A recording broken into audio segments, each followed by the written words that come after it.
अभी हम लोग स्टडी करेंगे electric field due to a thin infinite plane sheet of charge. तो देखिए कोई भी प्लेन शीट ऑफ चार्ज अगर ये है और यूनिफॉर्म चार्ज डिस्ट्रीब्यूशन है तो close to the sheet in middle region जो इलेक्ट्रिक फील्ड होगा वो नॉर्मल टू द फील्ड होगा। इसको हम लोग कैसे समझ सकते हैं, जरा देखिए। एक चीज हम लोगों ने स्टडी किया था कि electric field due to uniformly charge ring at any point on its axis. तो यूनिफॉर्मली चार्ज रिंग के कारण जो है हमारा इलेक्ट्रिक फील्ड किसी भी पॉइंट पर वो अलोंग द एक्सिस होता है। वो अगर ये पॉजिटिवली चार्ज है तो आउटवर्ड और नेगेटिवली चार्ज है तो इनवर्ड। ये हम लोग स्टडी किए हैं। देखिए उसी बेसिस पर हम यहां पर अगर एक सर्किल सपोज करें, ध्यान दीजिएगा, इस शीट पर एक हम सर्किल सपोज कर रहे हैं तो due to this ring electric field इसके एक्सियल पॉइंट पर क्या होगा, वो हमारा नॉर्मल टू द प्लेट होगा। हमने प्लेट पे ही हमने इस रिंग को सपोज किया। तो इस तरह से इनफाइनाइट अगर ये डायमेंशन का अगर हमारा ये प्लेन शीट है, ठीक है, तो ऐसे सिचुएशन में हमारे जितने हम कई कंसेंट्रिक सर्कल्स जो है यहाँ पर कंसेंट्रिक रिंग्स जो है हम सपोज कर सकते हैं। और इस सिचुएशन में हमारा जो इलेक्ट्रिक फील्ड होगा वो अलोंग द एक्सिस आउटवर्ड या इनवर्ड होगा। ये बात एकदम क्लियर है। तो यहाँ पर एक्चुअल में ये हमारा जो है जो शीट है वो थिन शीट है और ये यूनिफॉर्मली चार्ज है। और इस थिन शीट की मिडिल रीजन में, ठीक है, close to the sheet in middle region में यहाँ पर कोई पॉइंट हमारा P है और यहाँ पर हमको इलेक्ट्रिक फील्ड कैलकुलेट करनी है। तो अब देखिए एक्चुअल में इस पॉइंट P का एक सिमेट्रिक पॉइंट P डैश भी होगा इस साइड में, अपोजिट साइड में, ठीक है, दोनों तरफ। तो यहाँ पर अगर ये हमारा प्लेन शीट से इक्वल डिस्टेंस किसी भी पॉइंट पर अगर हम इलेक्ट्रिक फील्ड की इंटेंसिटी अगर हम देखें तो उसका मैग्नीट्यूड हमारा सेम होगा, ठीक है। P डैश पर जो इंटेंसिटी होगी सेम हमारी P डैश पर भी होगी। तो अब यहाँ पर एक्चुअल में अब हम कर क्या रहे हैं कि जब हमको गॉस थ्योरम यूज करना है तो एक गॉसियन सरफेस लेना होगा। तो आप यहाँ पर कंसीडर करिए, consider a thin sheet of uniform charge density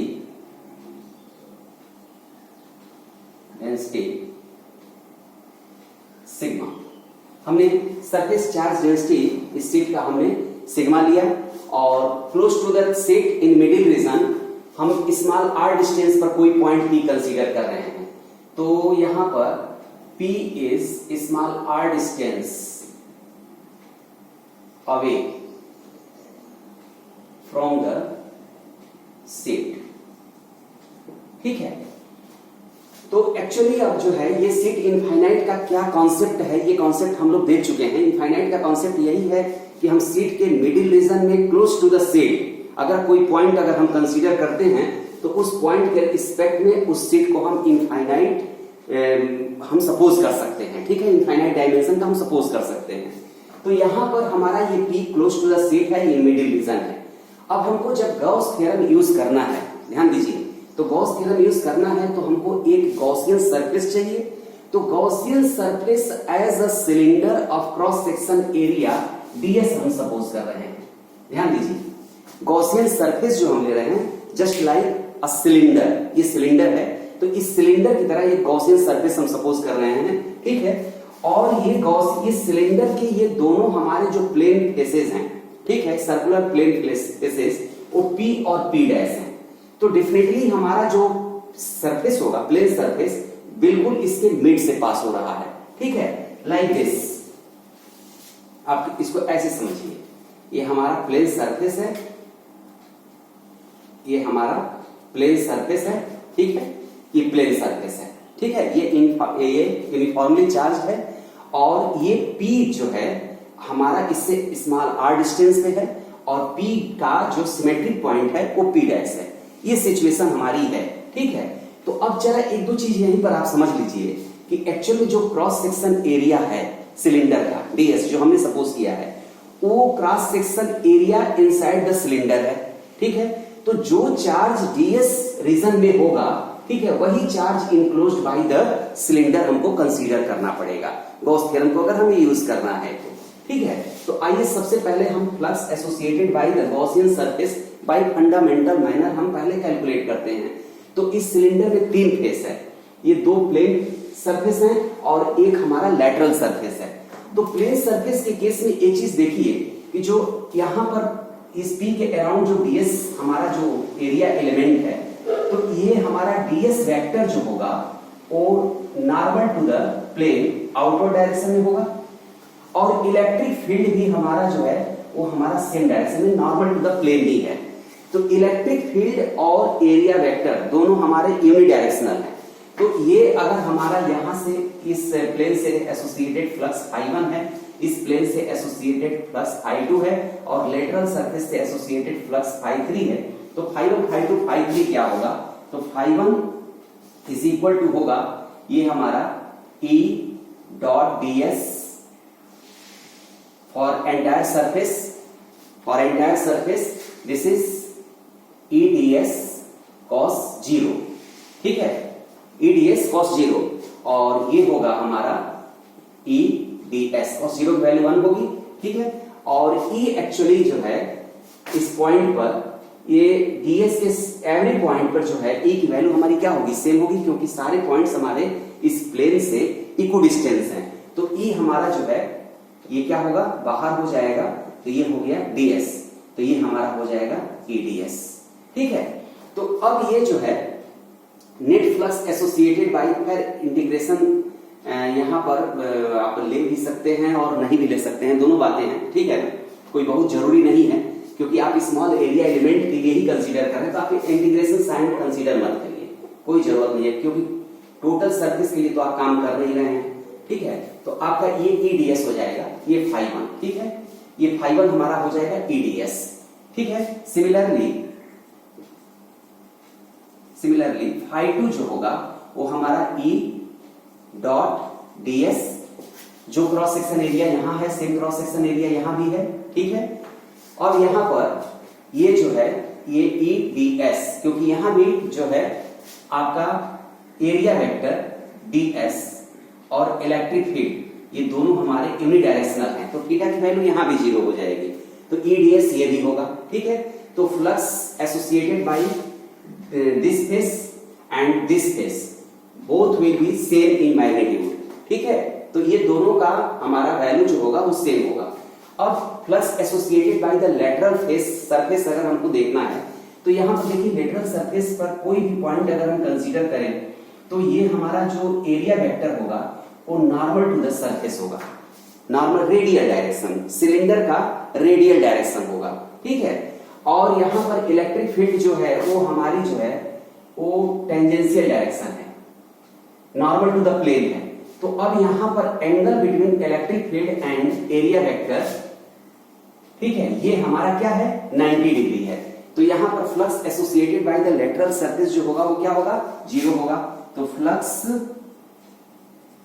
associated by lateral surface ये हमारा 0 होगा, ठीक है। क्यों? क्योंकि at each point of on the lateral surface electric field and area vector both will be normal to each other, clear. तो यहां पर ये हमारा फ्लक्स हमारा क्या हो गया? 0 हो गया। So net flux associated with the entire Gaussian surface ये हमारा हो जाएगा ∅ is equal to ∅1 plus ∅2 plus ∅3, ठीक है। तो ये हमारा ∅1 E ds प्लस 0, तो ये हो गया 2E ds। ये इक्वेशन आप फर्स्ट बना लीजिए।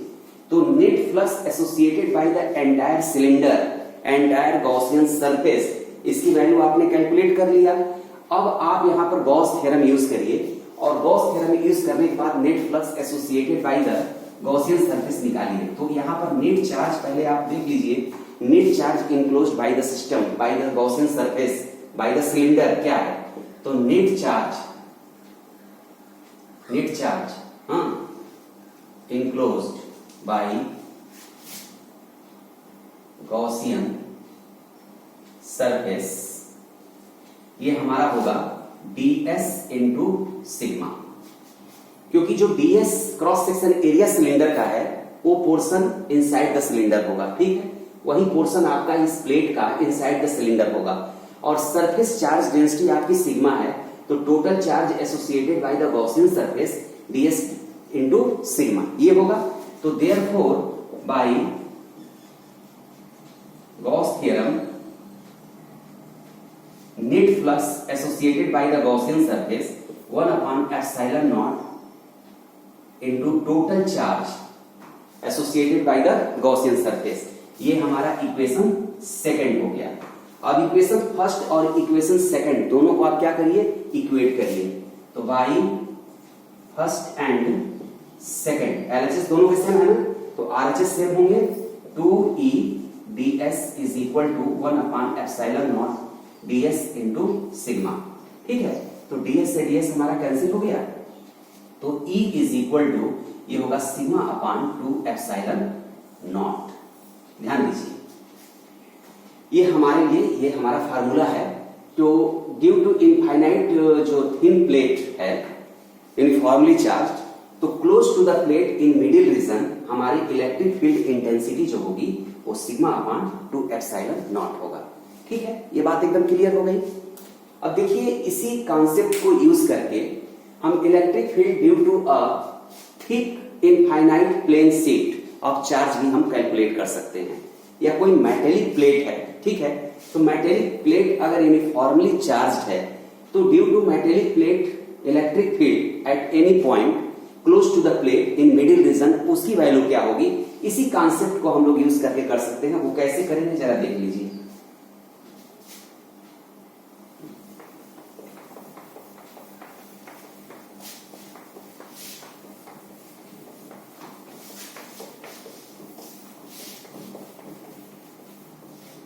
सपोज दैट ये हमारी ये थिक प्लेट है और यूनिफॉर्म थिकनेस का है ये प्लेट, इसका हम सेक्शनल व्यू कंसीडर कर रहे हैं, ठीक है।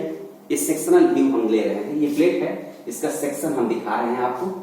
यहां पर किसी पॉइंट पर जो है हमको इलेक्ट्रिक फील्ड इंटेंसिटी कैलकुलेट करनी है। तो अगर ये मेटेलिक प्लेट है तो जो भी चार्ज होगा वो चार्ज इसके आउटर सरफेस पर क्या होगा, डिस्ट्रीब्यूटेड होगा। तो अगर यूनिफॉर्म थिकनेस की अगर ये प्लेट है तो सरफेस चार्ज डेंसिटी इस फेस का और इस फेस का, दोनों फेस का हमारा जो होगा वो सेम होगा, ठीक है। तो सरफेस चार्ज डेंसिटी हमने सिग्मा सपोज किया, ये सिग्मा है, ठीक है। और यहां से स्मॉल r डिस्टेंस पर कोई पॉइंट P है। देखिए एक्सप्रेशन में जो हम लोग इसके अभी जस्ट हम लोगों ने स्टडी किया, उस एक्सप्रेशन में सिग्मा अपान 2ε0 ये रिजल्ट आया था। इसमें r नहीं है, ठीक है, कुल मिलाकर के r पर डिपेंड नहीं है। तो इसका मतलब ये मत समझिए कि r पर डिपेंड नहीं है, ये एक्चुअल में क्लोज टू द सीट की बात हो रही है, close to the seat in middle region. ध्यान दीजिएगा, in middle region close to the seat की बात हो रही है, वहां के लिए ये वैल्यू है सिग्मा अपान 2ε0, ठीक है। अब ये सीट, अब देखिए यहां पर इस थिक सीट के केस में यहां पर दो फेस हैं, फेस 1 है और ये फेस 2 है, दो सरफेसेस हैं। तो due to first surface electric field ये हमारा E1 outward, and due to second surface electric field ये हमारा E2 ये भी आउटवर्ड, और ये दोनों हमारे सेम डायरेक्शन में है, ठीक है। तो यहां पर नेट इलेक्ट्रिक फील्ड जो होगा वो E is equal to E1 plus E2 होगा। तो ड्यू टू फर्स्ट सरफेस कितना होगा, सिग्मा अपान 2ε0, अभी आपने स्टडी किया, ठीक है। और and due to second surface ये हमारा होगा सिग्मा अपान 2ε0। तो अब नेट इलेक्ट्रिक फील्ड जो होगा E इज इक्वल टू ये हमारा सिग्मा अपान ε0 होगा। देखिए सिग्मा अपान ε0 इस तरह का फार्मूला इसके पहले भी आया था, याद करिए कहां आया था, uniformly charged spherical shell electric field on the surface, ठीक है। तो हमने उसी समय कहा था कि क्लोज बॉडी अगर कोई है, ठीक है, क्लोज बॉडी अगर कोई मेटेलिक बॉडी है यूनिफॉर्मली चार्ज है, तो सरफेस पर, सरफेस के किसी भी पॉइंट पर जो इलेक्ट्रिक फील्ड की इंटेंसिटी या क्लोज टू द सरफेस वो सिग्मा अपॉन एप्सिलॉन नॉट होता है। तो ये बात एकदम क्लियर हो गई, ठीक है। तो प्लेन शीट, थिक शीट और थिन शीट दोनों के लिए ये फार्मूला आप लोग रखिए इसको दिमाग में और इसको समझ लीजिए, ठीक है। Thank you.